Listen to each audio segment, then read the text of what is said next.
നെയ്യാറ്റിൻകര കിടങ്ങാവിളിയിൽ 23-കാരന്റെ കൊലപാതകത്തിൽ 4 പേർ അറസ്റ്റിൽ.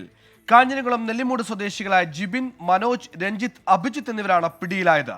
ജിബിനുമായുള്ള സാമ്പത്തിക ഇടപാടുകളാണ് കൊലപാതകത്തിന് കാരണമായതെന്ന നിഗമനത്തിലാണ് പോലീസ് ഉള്ളത്. സ്വകാര്യ പണമിടപാട് സ്ഥാപനത്തിൽ ജീവനക്കാരനായ ആദിത്യനെ ഇന്നലെ രാത്രിയാണ് കാറിലെത്തിയ 4-അംഗ സംഘം നെയ്യാറ്റിൻകര കിടങ്ങാവിളയിൽ ആളുകളുടെ മുന്നിൽ വെച്ച് വെട്ടിക്കൊലപ്പെടുത്തിയത്. കേസിലെ പ്രതികളായ 4 പേരെയും തിരുനെൽവേലിയിൽ ഒളിവിൽ കഴിയാൻ ശ്രമിക്കവെയാണ് പോലീസ് പിടികൂടിയത്. മരിച്ച ആദിത്യനും കേസിൽ 1-ാം പ്രതിയായ ജിബിനും തമ്മിൽ സാമ്പത്തിക ഇടപാടുമായി ബന്ധപ്പെട്ട തർക്കം നിലനിന്നിരുന്നു. ഇതാണ് കൊലപാതകത്തിന് കാരണമെന്നാണ് പോലീസ് നിഗമനം. ആദിത്യനെ ജിബിന്റെ സുഹൃത്ത് ഫോണിൽ വിളിച്ച് കിടങ്ങാവിളയിൽ വരണമെന്ന് ആവശ്യപ്പെട്ടു. അവിടെ കാത്തുനിന്ന 4-അംഗ സംഘം പിന്നീട് ആദിത്യനുമായി വാക്കേറ്റം നടത്തി. അതിനിടെ ജിബിൻ കത്തികൊണ്ട് കുത്തിക്കൊലപ്പെടുത്തുകയായിരുന്നുവെന്ന് പോലീസ് പറഞ്ഞു.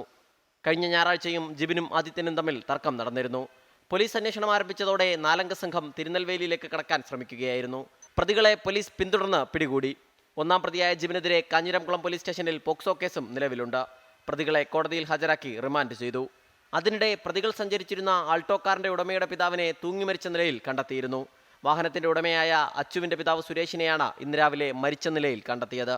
24 തിരുവനന്തപുരം.